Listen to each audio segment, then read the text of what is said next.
Alors commençons. Il utilisera ses mages pour l'attaquer, mais le boss n'a pas bougé d'un seul poil. Il invoque Ygriss et Acier et leur demande de se charger de ses larbins. Même s'ils sont des gardes de haut rang, Ygriss n'a aucun mal à les éliminer. Mais il y a une chose qui le trouble. Jusqu'à présent, ce gars n'a pas bougé. Avant même que Jinwoo ne s'en rende compte, il avait disparu. Comment c'est possible? Où est-il passé? Malgré son poids, ce dernier possédait une vitesse hors du commun. Jinwoo ne comprenait absolument rien. Quel était ce mouvement? De la téléportation? Sans oublier que la force du géant était tout aussi incroyable. Acier n'a pas pu résister à sa puissance. Il est KO. Et d'ailleurs, ce dernier s'occupera même de Ygriss. Pour vous dire à quel point ce monstre est redoutable. Alors qu'il en soit ainsi, il a montré sa puissance. Eh bien, c'est à son tour de lui montrer de quoi il est vraiment capable. Il va lui montrer qu'il n'est pas si faible que ça. Jinwoo n'avait pas contrôlé sa force. Le coup fut assez puissant, si puissant que le démon a traversé toute la ville, détruisant au passage les bâtiments qui se trouvaient sur son chemin. D'ailleurs, cela l'avait surpris. Il avait oublié qu'il avait augmenté sa force par stupidité. Mais cela n'a pas suffi. Éliminer le maître des étages inférieurs ne va pas être une mince affaire. Ce dernier active la compétence Rage. Il libère une quantité phénoménale d'énergie et ses stats augmentent à 50%.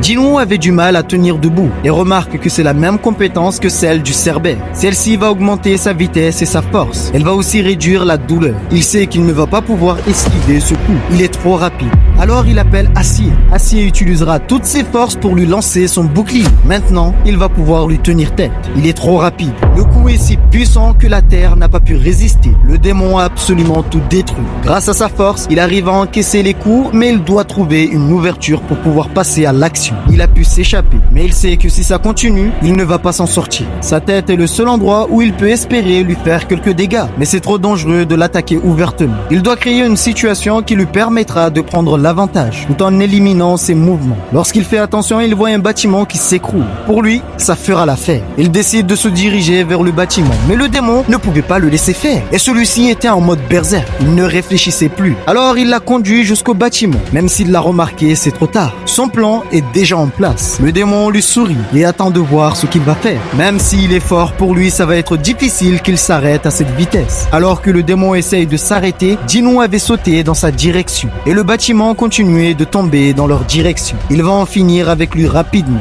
Pour la première fois, il a pu l'atteindre directement, lui mettre un coup fatal. Il était vraiment en colère. La rage ne faisait qu'augmenter. Mais pour Jinwoo, il était temps d'en finir avec lui. Il avait enfin gagné contre le maître des niveaux inférieurs. Ce qui est bien avec les boss de donjon, c'est qu'avec eux, il gagne pas mal de choses en les tuant. Aujourd'hui, il va obtenir beaucoup d'objets. C'est une bonne réussite. Laurent S vient enfin d'arriver afin de pouvoir commencer l'interrogatoire. Il le considère comme étant un monstre, mais il lui répète qu'il n'est pas un monstre. S'il doute de son identité, ils ont qu'à faire un test ADN. Laurent S s'en fout. C'est lui qui pose les questions. Et vu qu'un monstre s'est déguisé en humain, il serait bénéfique pour lui de coopérer avec lui. Lui seul peut décider s'il est un monstre ou un humain. L'homme lui dit très bien. Il va coopérer. Il veut savoir s'il est mort dans un donjon. Comment a-t-il pu survivre 10 ans dans un donjon? Est-il un mort vivant? L'homme lui dit non. Il veut savoir si une personne morte dans un donjon peut revenir à la vie. Pour lui, c'est impossible. Les morts ne peuvent pas revenir. Il pensait pouvoir faire revenir son frère mort, mais ça marche pas comme ça. L'homme lui dit, laissez-moi vous poser une question en retour. Les portails et les monstres, que savez-vous d'eux? Laurent S ne comprend pas. Et le directeur demande à tout le monde de faire le silence. Il veut écouter. Les donjons,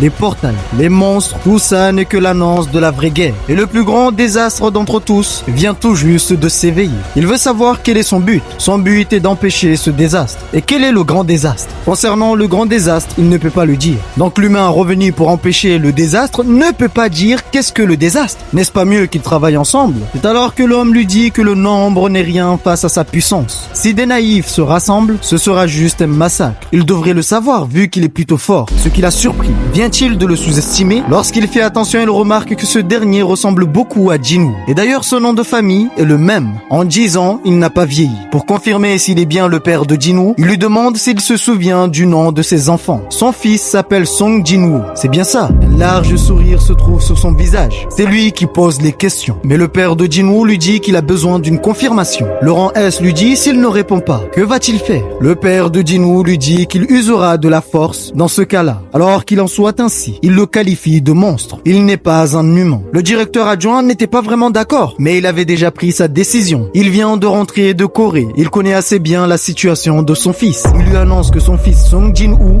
est mort, ce qui l'a choqué. Il pourra lui donner son testament directement, car lui aussi va le rejoindre.